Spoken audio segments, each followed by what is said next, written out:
So I recently acquired this bad boy. This is a Craftsman T1400 2014 edition.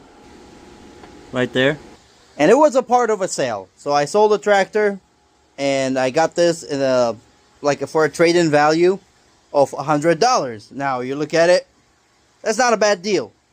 Given that they're usually getting sold for at least $200-300 if they're in any kind of decent shape.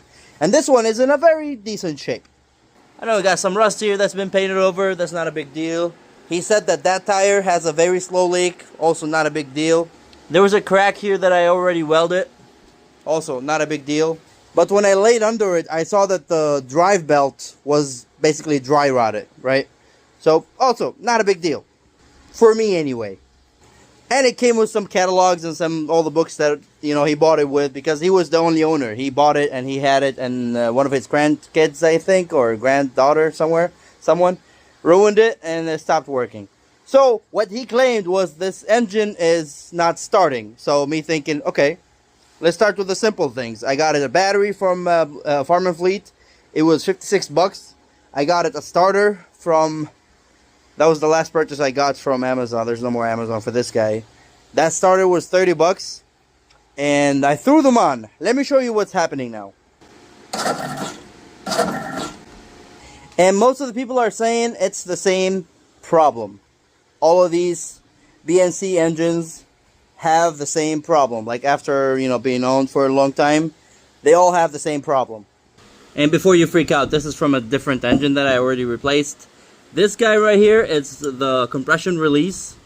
I think, I don't know what it's called, but the compression release on the camshaft wears out, and then the engine, the valves are not releasing the compression to help you turn it by hand or even let it start easy. And it is not simple. What's the word? It's not hard. It's not too simple, and it's not too hard. It's, I need to take the engine out and basically replace the camshaft. Alright, it's out.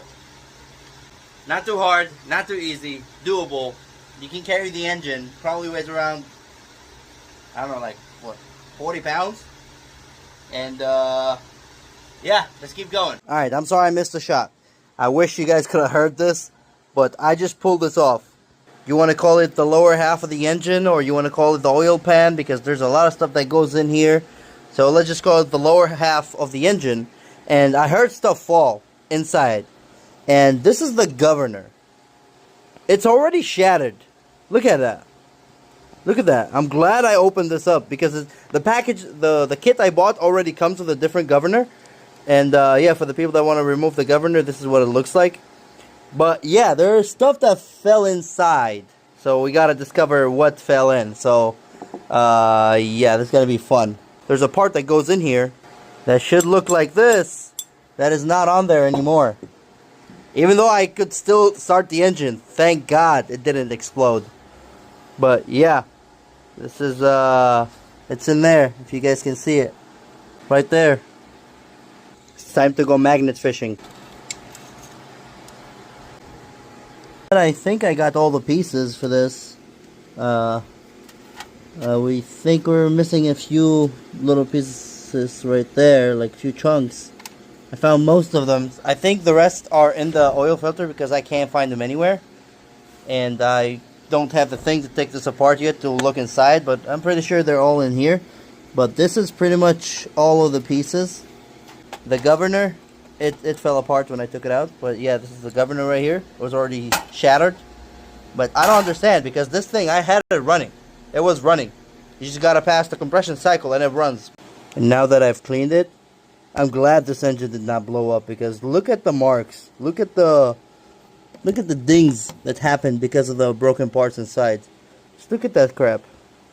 It's all over the place. I'm glad this engine did not blow up, because last one was expensive. Luckily these people know what they're doing, because they sent everything that you need while doing this kind of job, because they know if you're trying to save an engine before it blows up, these are all the things that you need. Time for reassembly. So as I inserted the camshaft, I thought about it. Okay, you know what? Maybe there is a timing between the camshaft and the crankshaft. Obviously there is. And I was like, you know what? Let me put it on that top dead center and then I just put it in there. I was looking at the camshaft and thought, yeah, let me look up the actual timing. And apparently, these two dots need to line up. So this dot and that dot. And let me just do that real quick. Okay, there we go. There's only one way that it can go in. That's a male and a female. So there we go. So the timing is good. Let me finish putting this together. Okay, so now the engine is about 90% reassembled. Alright. And I want to show you how to know if you have a good compression release or not. Now watch the intake valve, right? Watch the intake valve but watch both of them. Alright, so we're starting a new cycle. Actually, that's the exhaust cycle. Alright, now see the intake going in. I'm gonna try to keep this steady. Okay, so we're done with the intake. Now you see that? It goes in just a tiny bit to release some of the pressure to make it easy for you to turn the engine, and makes it easy for the starter to start the engine. And now if this clicks when you're turning it by hand, that means you also have a bad compression release, well, a bad camshaft, because it comes as a part of it. So there we go. Let me finish this one last step, and we'll give you one last shot of the engine starting and how it works. Now the engine is on. I left the pulley off. I still gotta do some deck work and some belt work. New oil change, obviously. Fuel is good. Battery is good. Choke is on. Brake is on. Let's try.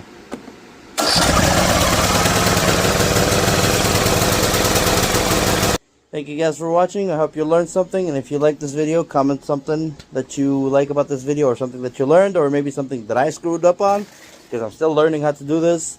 And we'll see you in the next one.